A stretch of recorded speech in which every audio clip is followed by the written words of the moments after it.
आमिर साहब, अभी कुछ सियासी मामलात के ऊपर बात में तशनगी रह गई थी, मैं चाह रही हूँ वो ज़रा ख़त्म हो जाए। क्या वाकई ये बात दुरुस्त है कि परवेज़ इलाही साहब की और इसहाक डार साहब की कोई पसे पर्दा कोई मुलाकात हुई है, कोई मामलात है जो खान साहब से छुपाए जा रहे हैं? नहीं, खबर की ज़राए के वाले से बड़ी मीटिंग्स की चल रही है, फ़लाने की फ़लाने से हुई, फ़लाने की फ़लाने से हुई। तो जब तक हमारे पास पूरा उसका क्रेडिबल प्रूफ ना हो तो हम नहीं करेंगे। मगर वो समथिंग इज़ गोइंग ऑन। वो ये आपको पता चलता है कि खान साहब के अंदर वो असम्बलियाँ तहलील करने के मतलब जो जितने पहले कॉन्फिडेंट थे और जितने ज़ोर से कहा जा रहा था, अभी इफ्स एंड बट्स में बात शुरू हो गई है। मैं भी देख रहा था, शिबली साहब बैठे हुए थे काशिफ के प्रोग्राम में, तो वो बड़े नॉन कमिटल से थे कि तहलील करने में कि करेंगे कि नहीं करेंगे, और बार बार ये ज़ोर दिया जा रहा था कि ज़्यादा अहम है कि मुल्क की मईशत को ठीक किया जाए। और इमरान खान साहब ने भी अच्छी बात है कि मईशत पे बात की, मगर इस बात के अगर बहाना बनाया जाएगा कि जी इस वक्त अगर हमने तहलील होने की असम्बलियाँ बात की तो उससे जो है ना मईशत होएगा, तो वो मुश्किल नज़र आता है। क्योंकि इनके पास एक अभी टाइम है बस कि दिसंबर में कर लें तो ठीक है, अगर नहीं दिसंबर में कर पाएंगे दिसंबर के आखिर तक, तो 4 अप्रैल को रमज़ान शुरू हो जाना है। तो ये इलेक्शन जो है ना 90 दिन के बाद होने हैं। तो अगर दिसंबर में होगी तहलील असम्बलियाँ तो ये मार्च में इलेक्शन हो पाएंगे, क्योंकि रमज़ान में इलेक्शन नहीं हो सकते हैं। और अप्रैल अगर गुजर गया तो मई तक ईद ख़त्म होते होते मई जून जुलाई अगस्त फिर 3-4 महीने आगे रह जाते हैं, वैसे ही रह जाते हैं। तो वो फिर टाइम पे ही काम होगा, फिर 1-2 महीने पहले कराने से कोई फ़र्क नहीं आएगा। परवेज़ इलाही की साहब की समझ आती है कि वहाँ पे इस वक्त पूरी पंजाब असम्बली की, वैसे PTI के लोग भी बहुत ज़्यादा ज़ोर लगा रहे हैं कि इस वक्त हर कोई वहाँ पे, मैं वैसे बताऊँ आपको, पंजाब में क्या इस्लामाबाद में हर गवर्नमेंट में हर बंदा जो है इस वक्त वो जल्दी में है कि जल्दी से जल्दी कुछ कर लिया जाए। और वहाँ पे डेवलपमेंट फंड्स के ख़जाने खुल गए हैं और लोगों की जो है वो स्कीमें बन रही हैं, धड़ाधड़ नौकरियाँ कराई जा रही हैं। मैं खबर दे दूँ, इस्लामाबाद में भी ऐसी सूरत हाल है कि इसकी तफसील बाद में अगले प्रोग्राम में किसी में बताऊँगा मैं आपको, कि एक बहुत ही बड़े ब्यूरोक्रेट, रिटायर्ड ब्यूरोक्रेट जो को एक्सटेंशन में रखा गया है, वो PM ऑफिस में हैं और इस वक्त वर्चुअली वही रन कर रहे हैं सारा शहबाज शरीफ साहब की गवर्नमेंट को आज चीमा साहब के साथ मिलके। तो उनका एक प्लाज़ा है पिंडी में, और वो पिंडी का उसमें कोई 3.2 बिलियन रुपीस का शायद कोई पैसे देने हैं उन्होंने बैंकों के कंसोर्शियम के, वो नहीं दे पा रहे उसका। और वो उसूली तौर पे बैंकों को उसको या सुप्रीम जो स्टेट बैंक ऑफ पाकिस्तान को उनके ख़िलाफ़ सरजनिश करनी चाहिए और लिक्विडेट करके रकम लेनी चाहिए। मगर वो काफ़ी महीने गुजर गए हैं, कोई कुछ नहीं कर रहा और उसका शायद हल निकाल लिया जाए। तो हर कोई, बाकी भी ब्यूरोक्रेट्स का जो टॉप पे बैठे हुए हैं और पॉलिटिशियंस भी दाएं बाएं, हर कोई देख रहा है कि इसमें इस टाइम में जो कुछ किया जा सकता है कर लिया जाए। तो मेरा ख्याल है इमरान खान साहब के इर्द गिर्द भी काफ़ी ऐसे लोग हैं जिनका इंटरेस्ट नहीं है इसमें, और वो परवेज़ इलाही के साथ, वैसे ही हर MP MNA कोई भी वक्त से पहले घर नहीं जाना चाहता, तो उनका भी एक प्रेशर है। और इमरान खान साहब के पास जब वो देखते हैं कि अगर उन्होंने कह भी दिया तो और ये ना हो पाया तो उनकी काफ़ी जो है सियासी तौर पे उनके लिए बुरा होगा। उसूली तौर पे इनको ये होमवर्क पहले करके ऐलान करना चाहिए था। पिंडी के जलसे में जो ऐलान किया उससे पहले ये चीज़ें डिसाइड करनी, इन्होंने नहीं की। पहले इन्होंने इस्तीफ़े का कहा, फिर क्या हम असम्बलियों से इस्तीफ़े दे रहे हैं, फिर पता चला जी नहीं असम्बलियाँ तहलील कर रहे हैं, फिर असम्बलियाँ तहलील करने की तारीखें भी बदल रही हैं। आखिरी तारीख जो बताई गई थी वो 20 दिसंबर है, जो कि अब उससे भी हटते हुए नज़र आ रहे हैं। सो इनके लिए एक सियासी एक मुश्किल तो है।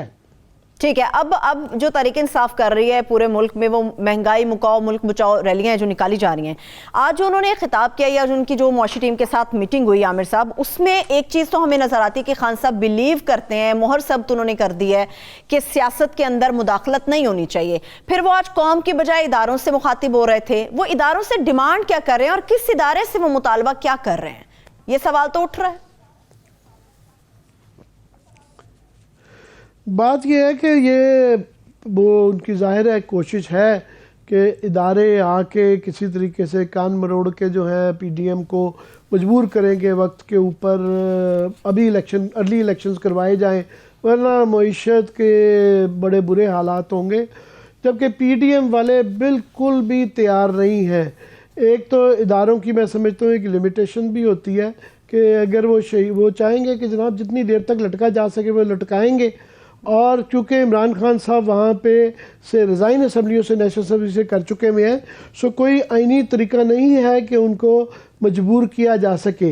वो सियासी तौर पे रहना चाहेंगे, अगर उनको निकाला गया किसी और तरीके से तो वो शहीद भी बनेंगे। सो मेरा नहीं ख्याल है कि वो जो उनको जब तक सियासी आप कोई गेम ना खेलें या उनको मजबूर ना किया जाए, तो मैं समझता हूँ जो सबसे बड़ा ट्रम्प कार्ड है और वो वाकई है कि पंजाब और केपी की असम्बलियाँ तहलील करवा लेते हैं तो फिर वो एक बहुत बड़ा सेटबैक होगा। अगर पंजाब में नून लीग हार जाती है और इमरान खान, जिसका बहुत कभी इम्कान है कि पीटीआई जीत जाती है पंजाब में भी और केपी में, उससे अगला इलेक्शन तकरीबन इंश्योर हो जाता है। मगर लगता है कि उनको अपना लगता है कि कार्ड्स जो टेबल पे हैं वो पूरे परवेज़ लाई सब उनके काबू नहीं है। परवेज़ लाई इदारों की तरफ देख रहे हैं, कभी इधर देख रहे हैं, कभी उधर देख रहे हैं, तो इसलिए हालात से समझौता करते हुए जो है पीटीआई बड़े मिक्स्ड किस्म के बयानात दे रही है। मगर ये आप तरले से नहीं ये काम होता। ये इमरान खान साहब खुद कई दफ़ा कह चुके हुए हैं, ये काम करवाया जाता है, ये होता नहीं है कि आप कहें जी कोई बाहर से आगे करे। ये बाहर से किसी को मईशत बिल्कुल मामला ख़राब है, मगर इससे पीडीएम वाले जो हैं वो अपनी पावर नहीं छोड़ने वाले। सही है, ठीक है। चलिए मान लिया आमिर साहब की असम्बलियों के हवाले से तहरीक इंसाफ या इमरान खान साहब को कुछ एज हासिल है, मगर हम ओवरऑल अगर बात करते हैं, इलेक्शन कमीशन का तौक अपनी जगह पर है, डेली मेल की माजरत अपनी जगह पर है, राना सनाउल्लाह साहब की बरियत अपनी जगह पर है, नवाज शरीफ साहब की वापसी की शुनेद भी सुनाई दे रही है हमें। तो आपको नहीं लगता तहरीक इंसाफ एक बहुत बड़ी मुश्किल के अंदर है इस वक्त? नहीं, वो मुश्किल में तो सबसे ज़्यादा तो पूरा पाकिस्तान है इस वक्त, कि इस वक्त लॉ एंड ऑर्डर की सिचुएशन है, मईशत की सिचुएशन है, एक गैर इस्तेहकामी है। पता नहीं आइंदा, हर आदमी परेशान है कि आइंदा आने वाले दिनों में क्या होगा।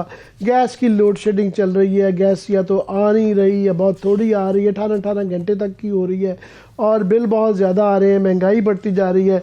मैंने आगे ये फिगर्स निकाले हुए थे जो आज हफीज़ पाशा साहब ने कोट किए हुए थे कि हेडलाइन रेट जो इन्फ्लेशन का है वो 26% तक जा चुका हुआ है, और वैसे जो एवरेज जो है उसकी इन्फ्लेशन की वो 21 से 23% तक बढ़ चुकी हुई है, जो कि प्रोजेक्शन 18 से 20 तक की थी।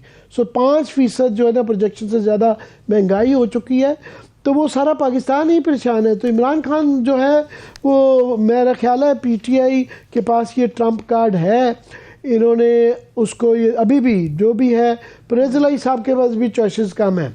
परवेज़ लाई साहब जो हैं वो अगर वो उनके लिए भी पीडीएम के साथ जाना तकरीबन नामुमकिन है, तो वो अपना मैं समझता हूँ कि एक खेल रहे हैं, एक गैम्बल कर रहे हैं कि जितना प्रेशर डाला जा सके, पर ज़्यादा ये चीज़ें करेंगे तो उनको भी मुस्तकबिल, उनका सियासी मुस्तकबिल पीटीआई के साथ अच्छे ताल्लुकात में है, इसको बहुत ज़्यादा स्ट्रेच करेंगे, और बुरे हालात में अगर ये इनके दरमियान में कोई अलग-अलग रास्ते चुनने का स्टेज आ जाती है तो वो पीटीआई के लिए तो छोड़ें, परवेज़ लाई साहब के लिए this will be the end of his political career. ठीक है, चलिए ये तो सारी सियासी जमातों की बात, अगर हम पाकिस्तान पीपल्स पार्टी की बात ना करें आमिर साहब तो ये बहुत बड़ी ज्यादती होगी।